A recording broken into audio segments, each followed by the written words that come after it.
Hi, Gary Claiborne here.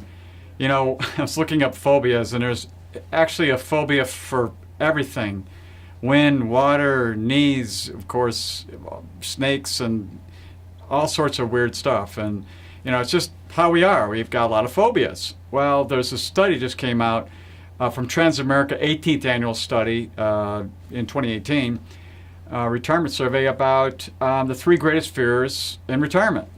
And they are, number one, running out of money. Pretty common. That's one we see all the time. And it's interesting about fears because many times fears are unfounded. And many times fears can be overcome with education or experience and so forth. And so we see people come in who have, millions and millions of dollars who believe they're going to run out of money, and people come in with hundreds of thousands of dollars don't believe they're going to run out of money. And so it's not necessarily related to about amount of money. It's how they look at how their money will spend into retirement, what they'll do and won't do. And that's basically what does happen is over time people adjust. And so they don't end up running out of money as a rule because they just don't watch that disaster happen and play out in their lives. Number two is Social Security being reduced or stopped. And, it's highly unlikely that that's going to happen in the next probably 20 or 30 years. Now, I don't know for sure. But the funds are there, and the latest studies show that it'll last another 20 or 30 years if we do nothing about it. That's possible with Congress, that nothing does happen until it becomes a major crisis.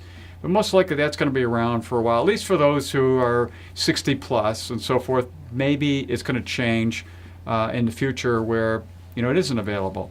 And then the final one is really declining health care, long-term care facilities, and those kinds of things. Now here again, there's ways to set that up from insurance or other things you could do.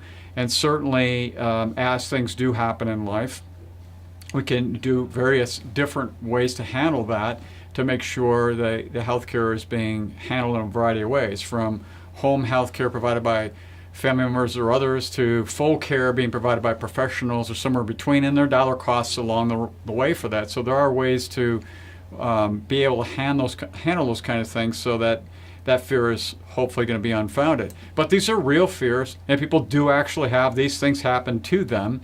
And so it's important to be realistic about it and then figure out how to go about educating self and making sure it's funded as well to make sure that those fears don't come to the fore and end up being real. So until next time, enjoy.